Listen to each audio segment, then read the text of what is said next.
Thank you, Speaker Sir, for allowing me to speak on the President's address.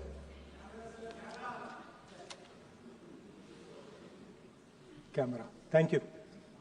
Double thank you, sir.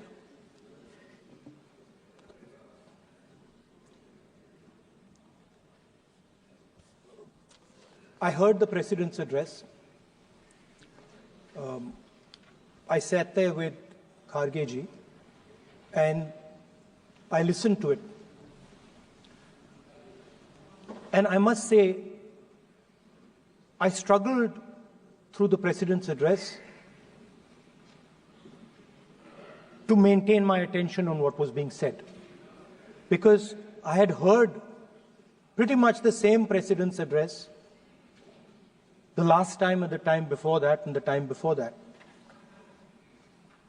And it was the same laundry list of things that the government has done. We have done this, we have done this, we have done this, 50 or 100 things that the government has done. And so while I was sitting there, I was thinking, okay, I am being critical about what is being said. And I am saying that this is not the type of President's address that should be delivered. Well, the question came to my mind, what type of address would an India Gathbandhan government deliver? How would that address be different than the address we heard? Because it's no point me saying that it is a laundry list and then not providing an alternative idea. And so today I would like to lay out some dimensions of what an alternative address would look like, what the India Gathbandhan would probably focus on, and where we would lay emphasis. The future of this country is going to be decided by the young men and women of this country, the youth of this country. So I think anything we say has to be addressed to them, has to be spoken to them. The first thing in front of us, and this is something I'm sure the Prime Minister would accept and pretty much everybody in this room will accept, is that even though we have grown fast, we are growing slightly slower now, but we are still growing. A universal problem that we have faced is that we have not been able to tackle the problem of unemployment. No, neither the UPA government nor today's NDA government has given a clear-cut answer to the youth of India about employment. I don't think anybody in this room will disagree with me. I'll give a little statistic for the Prime Minister. The Prime Minister, something I would agree with directionally, the Prime Minister proposed the Make in India program. I think a good idea. We saw the statues, we saw the functions, we saw the so-called investment, and the result is right in front of me.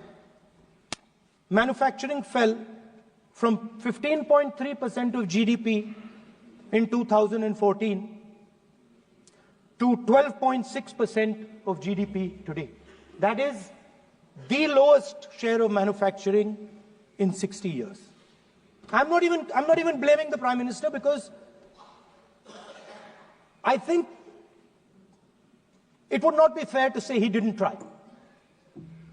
I could say that the Prime Minister tried, and I think conceptually Make in India was a good idea, but it's pretty clear that he failed, because manufacturing went from 15.3% of GDP to 12.6%. So the first question that any alternative vision would answer to the youngsters of our country is, okay, what and how are we going to solve this problem of employment? Any country basically organizes two things. You can organize consumption, and then you can organize production. Modern way of saying organizing consumption is services. Modern way of saying organizing production is manufacturing. But there is more to production than simply manufacturing. For example, agriculture also is about production. Now, pretty much every government since 1990 has done a decent job on consumption, on organizing consumption. Which are the companies that organize consumption? Uber organizes consumption. Reliance organizes consumption. Adani organizes consumption. But we have, as a country, failed in organizing production. We have excellent companies that try to organize production. They are the Mahindras of this world. They are the Bajajs of this world. Part of Tata's organizes production, but the record of the country on organizing production is dismal. And essentially what we have done is we have handed over the organization of production to the Chinese. So this mobile phone, even though we are saying we make this mobile phone in India, that is not a fact. This phone is not made in India. This phone is assembled in India. All the components of this phone are made in China. The network that has produced this phone is made in China, is owned by China. So every time we use a phone, every time we wear a Chinese shirt, a Bangladeshi shirt, every time we wear a pair of Chinese sneakers, we are paying a tax to China. Because some Chinese youngster is earning a salary to make or to produce that product. So the first message I would give in a presidential address would be that India has to focus completely on production. Because if we do not focus on production and we continue to focus only on consumption, we will find that we will run huge deficits, we will increase inequality, and eventually we will run into a serious problem. Social problem because of unemployment, which we are already facing. If you look at the numbers of the amount of people who are in jail, if you look at the numbers that are spent on internal security, if you look at the numbers spent on our police forces, they're all spiraling. They're all rising. And everybody understands that social tension is on the rise in India. So now the next question comes, okay, so where is this employment going to come from? What is India going to produce?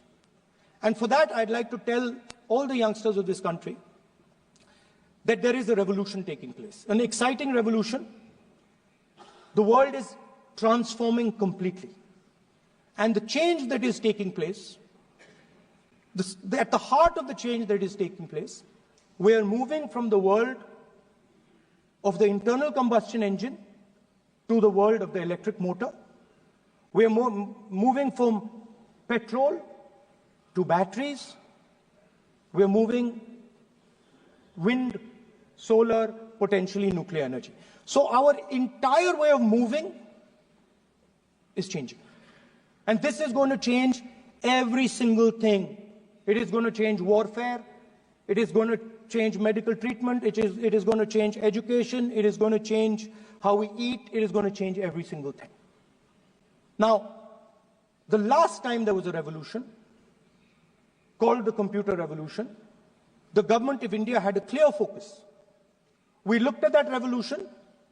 It was the Congress government. We looked at the revolution and we decided clearly that we are going to focus on the development of software. And we rode the wave of that revolution. And today you can see the result.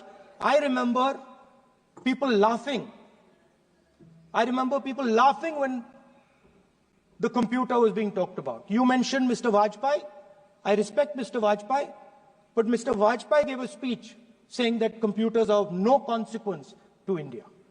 So, what is important when there is a revolution? What is important is that you understand what are the drivers of that revolution and where exactly do you need to focus, where exactly do you need to sit in that revolution. I said that this revolution is going to change everything. And I want the youngsters in this country to think about it. There is a war going on in Ukraine. The war in Ukraine is actually a war between the internal combustion engine and the motor, the electric motor. The electric motor is inside the drone, the engine is inside the tank. And if you look at what is going on in Ukraine, the tanks are dying by the thousands. And small little drones with electric motors, small batteries, not much bigger than that, are destroying the entire tank artillery infrastructure of both Ukraine and Russia. So the drone is the electric motor. The drone is the battery. The drone also needs to see. So the drone is a camera. In the same way, electric cars. The electric car is a motor. The electric car is batteries. The electric car is cameras. Robots are exactly the same thing. Robots are electric motors, multiple electric motors with cameras, with batteries. And this is what the revolution is going to look like. So there are basically 4 technologies that are driving this entire change in mobility. Electric motors, batteries, optics, and then on top of that, you can apply AI. Now I want to tell the youngsters of this country, people talk about AI. But it's important to understand that AI on its own is absolutely meaningless. Because AI operates on top of data. Without data, AI means nothing. And if we look at data today, there is one thing which is very clear. Every single piece of data that comes out of the production system in the world, the data that was used to make this phone, the data that is used to make electric cars, the data that is used to make basically all electronics on the planet today is owned by China. And the consumption data is owned by the United States. In China, the consumption data is owned by China, but in India, companies like Google, companies like Facebook, companies like Instagram, X, they own our consumption data. So if India wants to talk about AI, it has to first answer the question, what data is going to power that AI? And the answer today is India does not have that data. Neither does India have production data, neither does India have consumption data. We have handed our consumption data to the big American companies, and the production data we don't have anyway. So what would that vision look like? The first thing, we would start getting youngsters excited about this revolution. We would start to introduce the idea of a completely new way of moving, a complete revolution in how things move. We would start teaching our children in schools about batteries, about electric motors, about how these things combine, about how drones, robots, electric cars are structured, how they will work together. And most important, we have to start building a production network so that we can get access to production data. Now, what would we focus on? We would not give you a laundry list. China has at least a 10-year lead on India in this space. China has been working on batteries, robots, motors, optics for the last 10 years, and we are behind. So what would our president's address say to the youngsters? We will choose critical areas in each one of these technologies, and we will start to build capabilities in those areas. The second thing we would do, we would ensure that our banking system is not captured by 2 or 3 companies that basically do not allow you to build a production system. But our banking system is open, is dynamic, and is accessible to small and medium businesses and to millions and millions of entrepreneurs who want to take part in this revolution. Our foreign policy would take into account this revolution. When we talk to the United States, we would not send our foreign minister to invite our prime minister to his coronation. We would not send him 3 or 4 times, please invite our prime minister. Because if we had a production system and if we were working on these technologies, the American president would come here and invite the prime minister. So it is important to understand where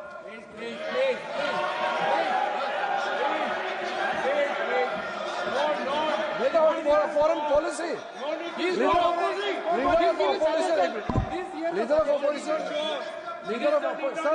Leader of opposition cannot make. This is.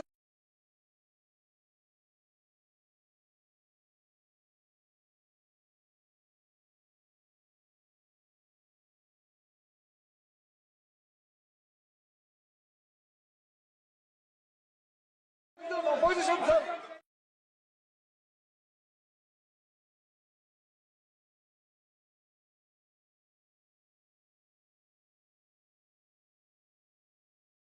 For the country, he is giving. Leader of opposition has the information from any official source. He must inform the House. If leader of opposition has the information, please inform the House. Okay. Who has told you that foreign ministers have visited for the purpose which you have mentioned? You must specify it. So, I'm sorry that disturbed you, that question. I apologize for disturbing your peace of mind. It's okay. I've apologized. I've apologized for disturbing your peace of mind. I'm sorry. Apologize for lying to the House. ऐसा नहीं होता है. तो serious होना चाहिए leader of opposition को. कम से कम देश के मामले में तो एक हो. देश के मामले में तो एक वॉइस से बोलना चाहिए. ये गलत बात है. ये ठीक नहीं है. लीडर ऑफ अपोजिशन को इस तरह का बयानबाजी नहीं करना चाहिए. ये गंभीर विषय पर चर्चा चल रही है. So we would start by telling our young men and women that they have to be at the forefront of this revolution. We cannot afford that the Chinese are at the forefront of this revolution. Number one. Number two, we would ensure that the absolute best experts on these technologies would talk to our students, would talk to our youngsters and guide them on what a future, on what these future technologies are going to do. We would make them partners in this revolution. Now, we talk about defense. And today, we have the Chinese. And the Prime Minister has denied it. And the army has contradicted the Prime Minister. It's true. The Prime Minister has denied it. The Prime Minister has denied it. And the army has disagreed with the Prime Minister that China is sitting on 4,000 square kilometers of our land, of our territory.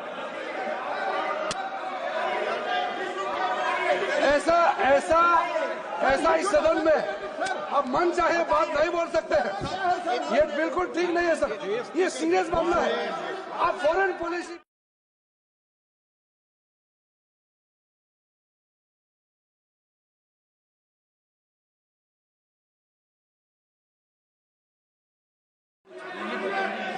प्रतिपक्ष के नेता जो आप विषय बोल रहे हैं, जो विषय आप बोल रहे हैं, उसके तथ्यों को Let me speak.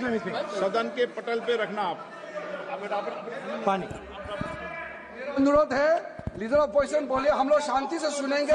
ये आपका अधिकार है बोलने का. मगर आप मन चाहे ऐसा सीरियस इशू पे कैसे बोल सकते हैं?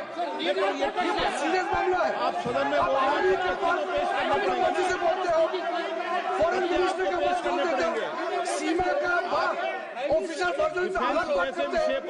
ऐसा मत बोलिए, ये देश के लिए ठीक नहीं है। महत्वपूर्ण विषय है। आपको सीरियस होना पड़ेगा लीडर ऑफ ऑपोजिशन। ये गंभीर मामले को आप ऐसा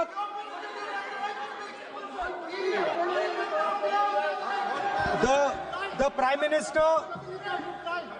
Minister has denied that Chinese forces are inside our territory, but for some reason, our army keeps talking to the Chinese about their entry into our territory, and our Chief of Army Staff has said that the Chinese are inside our territory. This is a fact. This is not invention, this is a fact. Now, but the reason China is inside our territory is important. Because people think that wars are fought between armies and their weapons. But the fact of the matter is that wars are fought by industrial systems. The fact of the matter is that China has an industrial system that is far stronger, far bigger than our industrial system. And that is why they have the guts to come inside this country. The reason China is sitting inside this country is because Make in India has failed. The reason China is sitting inside this country is because India is refusing to produce. And I am worried that India is going to give up this revolution to the Chinese once again. The reason I made this reference is because everything is connected. If and when we fight a war with China, we will be fighting with Chinese electric motors, Chinese batteries, Chinese optics, and we will be buying Chinese motors, Chinese optics, Chinese batteries. It is a non-sustainable proposition. That is why for our security, for the future of our children, for the future of our country, we have to build a production system, and we cannot allow this revolution to go by. Now, the next step, we have a strategic partner called the United States. The partnership should focus on how India and the United States can work together to take advantage of this revolution. That is what the conversation should be on. Please understand that India is as important as the United States for the simple reason that they cannot build an industrial system without us. They cannot build a production system without us. No matter what they say, the Americans simply cannot do what India can do because their cost structure is much, much, much more expensive than ours. We can build things that the Americans would never imagine. India can do that. So that would be the first part of a president's address. We would talk to the youngsters in India and say to them, we want you to be partners in this revolution. We want to change the Indian banking system so you can have access to it. And we believe in you, we trust in you, and we believe you can take on the Chinese. That's the first part. The second part would be about participation. We have done a caste census in Telangana. And what we have found is shocking. Almost 90% of Telangana is either Dalit, Adivasi, backward, or minority. Almost 90%. And I am convinced that that is the story across the country. I am absolutely convinced that the OBC population of this country is not one less than 50%, possibly 55%. 16% are Dalits, 9% are Adivasis, 15% are minorities. Last budget, there was a photograph. You remember the photograph? Of course. वो मक्खन बांटने वाली, हलवा बांटने वाली photo. मैं हैरान हो गया कि इस बार फोटो ही हटा दी. हलवा खिलाया मगर दिखाया नहीं किसको खिलाया. नेता प्लीज. तो at the center of any new development paradigm for this country, which runs parallel with the production paradigm I spoke of, which works together with the production paradigm I spoke of, is the participation of lower castes, OBCs, Dalits, Adivasis in the wealth of this country. If we look at the largest corporates in this country, they're all owned. None of them are owned by OBCs. None of them are owned by Dalits. None of them are owned by tribals. If we look at the biggest media companies that support the Prime Minister, every day we see the Prime Minister's pleasant face, smiling face on these media. None of them are owned by OBCs. None of them are owned by Dalits. None of them are owned by Adivasis. This is the fact. So central to any new development paradigm is the architecture of a new paradigm. And that architecture of the new paradigm can only be built once the caste census is placed on this table. Because once the caste census is placed on the table, we will know exactly how much of this country's wealth, how much of this country's power, how many of this country's institutions are owned by 90% of this country. There are OBC MPs in the BJP. There are OBC MPs in the BJP. There are Dalit MPs in the BJP. There are Adivasi MPs in the BJP. Remember, you are OBCs, you have 50% of the population and you have absolutely no power. I know that you're sitting there and you cannot even open your mouth. That is the truth of the country. प्रधानमंत्री का चेहरा आपको दिखाई नहीं देता है. जाति जनगणना, प्रधानमंत्री का चेहरा आपको दिखाई नहीं देता है. Architecture, participation, revolution in this country that we are going to bring. ये अंधेरा हो गया है. पार्लियामेंट में है. ये कुछ दिखता नहीं है. सोनिया गांधी, प्रियंका. ये लीडर ऑपोजिशन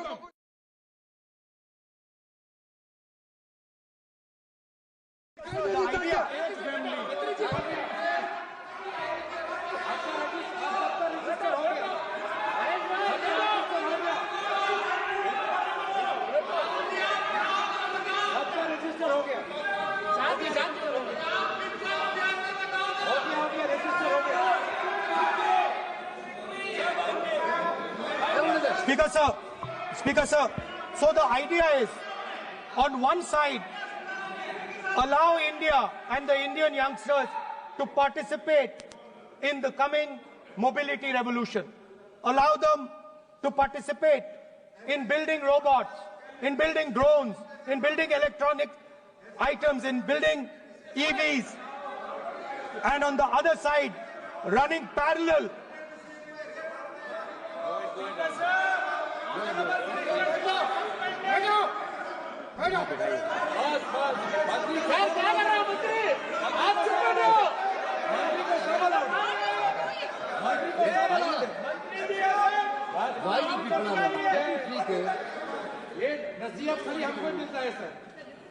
मैंने उनको ही मना the country, Speaker sir. ऐसा नहीं है.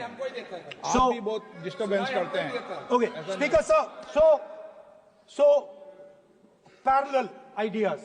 One idea, participate in the mobility revolution.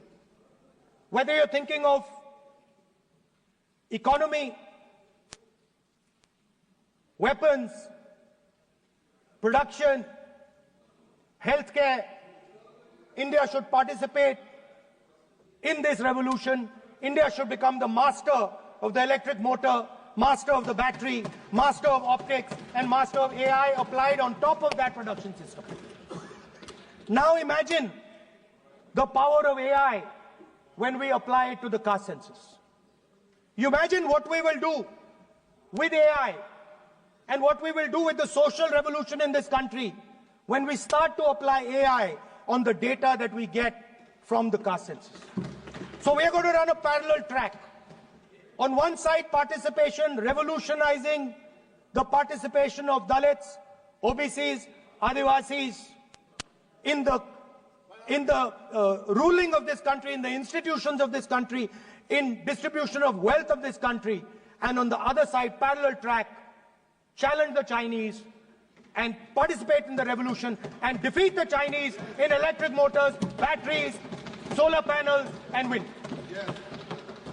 So that is the first two parts of any presidential election address that any India Gathbandhan leader would give you.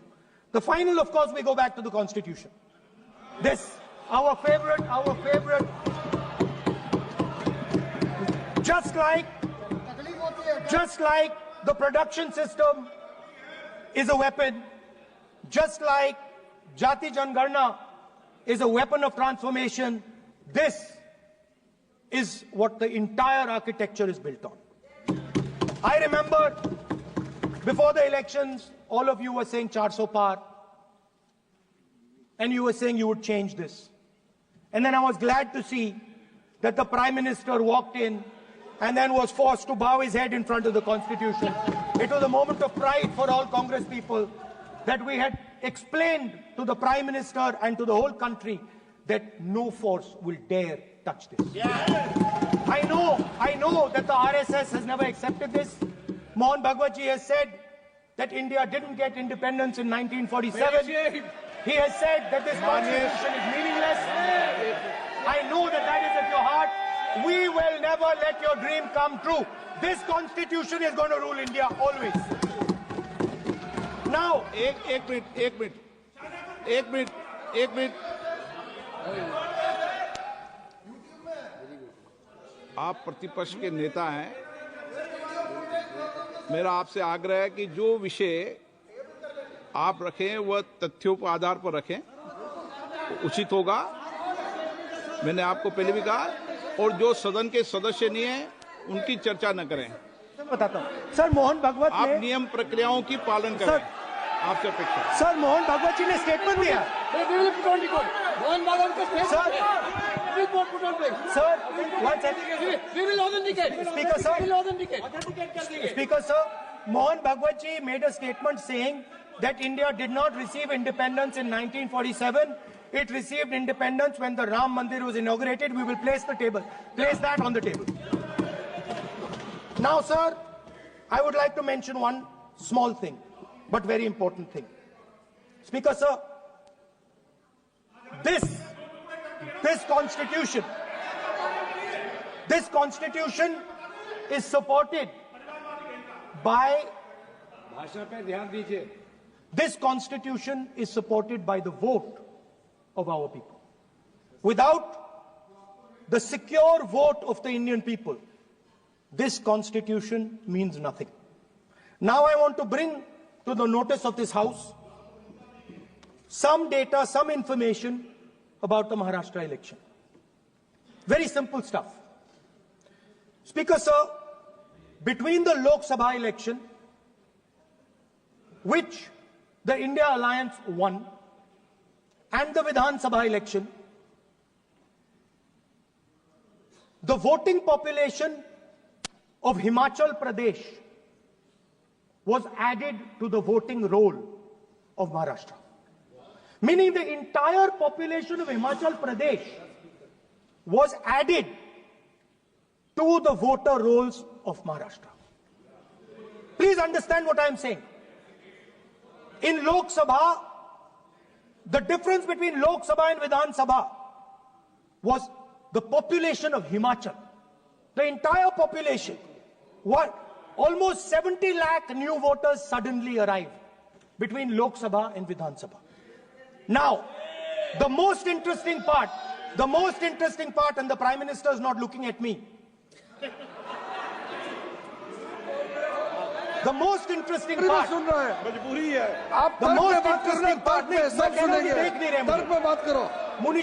suddenly.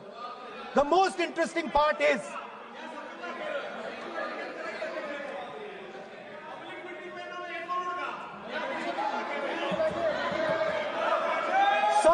Sir, Maharashtra में more voters were added in 5 months in Maharashtra than were added in 5 years in Maharashtra. जितने 5 साल में add हुए उससे ज्यादा 5 महीने में add हुए, आखिरी 5 महीने में लोकसभा चुनाव के बाद। सर, एक बिल्डिंग है सर शिरडी में, एक बिल्डिंग में 7,000 नए वोटर एक बिल्डिंग में ऐड हुए सर। एक बिल्डिंग में 7,000 नए वोटर ऐड हुए सर।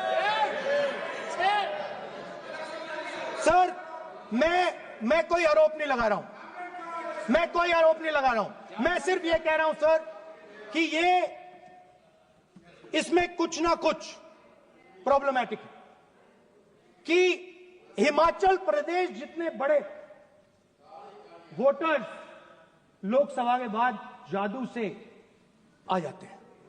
अब हम क्या कह रहे हैं, हमने इलेक्शन कमीशन से रिपीटेडली कहा है कि हम आरोप नहीं लगा रहे हैं, आप एक काम कीजिए, हमें लोकसभा की वोटर लिस्ट दे दीजिए, नेम एड्रेस और इलेक्ट्रॉनिकली दीजिए, और विधानसभा नहीं है।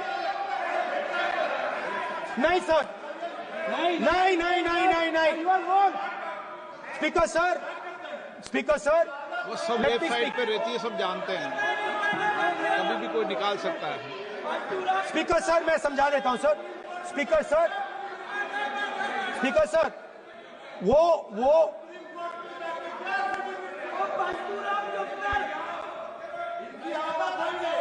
Speaker sir, we have asked, speaker sir,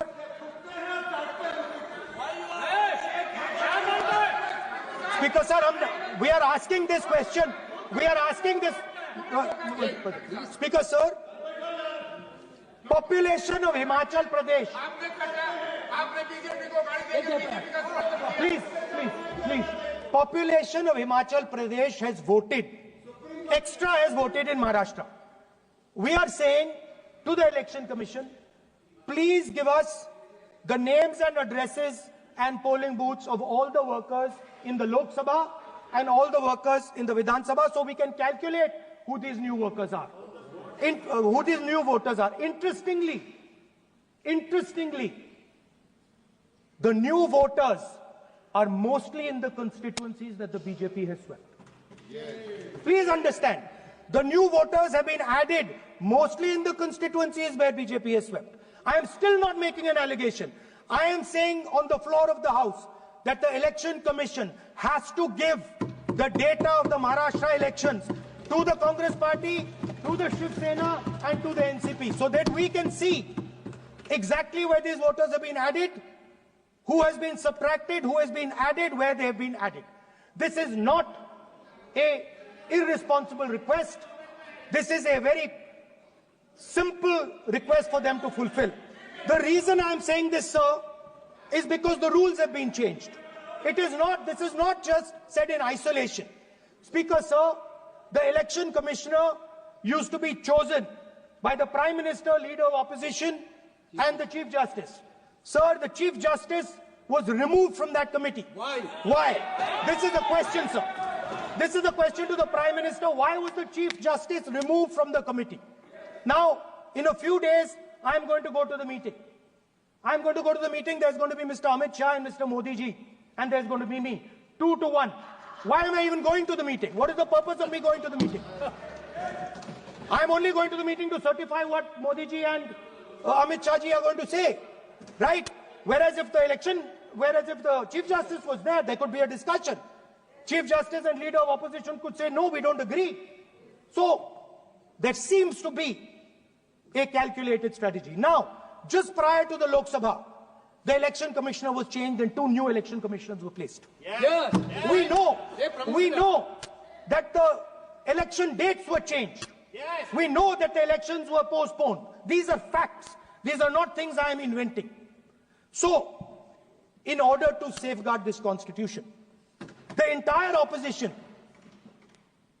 requests the data for the Maharashtra election. We request the data and the electoral voter list for Lok Sabha and the corresponding list for Vidhan Sabha. And I am very confident that the Election Commission will not give us this information. Speaker sir, that is broadly. So the third element of our President's address would be a determined defense of India's institutions, of our democratic system, and a re-look at our entire democratic framework, and the looking again at all the institutions that have been taken away from the people of India. So those would be the type of things that we would say in a presidential address. I'd like to finally say one thing. In the last, थोड़ा बढ़ा देता हूँ. अब मैं थोड़ा और खींचूंगा. अब और खींचूंगा थोड़ा. अब और खींचूंगा. So in the last, there is a background, a philosophical background to what I am saying. Essentially, what I am saying to the youngsters of India and to this House is that instead of focusing on multiple things, instead of telling us a laundry list, give us a strategy, give us a vision, make it clear, right? Now, there is a philosophical basis to this. There is even a deep philosophical basis to this. I showed you the picture of Shivji, which you didn't allow me to show. I showed that picture for a reason. What does that picture tell us? If you look at that picture carefully, it tells us focus carefully. Do not get distracted. Do not look here and there. Do the job at hand. So there is a philosophical basis to the speech I have given. I have not told the House and the country that we will do this, and this. This is the philosophy of Shivji. Say what you have to say, but be clear that you're going to do that one thing and don't do 56, 70 different things. So there is a link between our philosophical tradition, our religious tradition, and what I'm saying. And that is what India needs to do. India needs to connect the past, the values of the past. You talk about Sardar Patelji, but you destroy Sardar Patelji's values every day. You talk about Ambedkarji, you destroy his values every day. You talk about Nehruji. No, you don't talk about Nehruji. Right? You bow in front of Buddha. You destroy what he says. So the point is, you have to be truthful to what you are, right? And it is important that when you are giving a way forward to the nation, there is clarity of purpose. There is no hatred, there is no violence, there is no anger, because these things are destroying our country. So my speech has not been angry, has not been nasty. My speech has been very polite, very kind, and I thank the Prime Minister for coming and listening to it.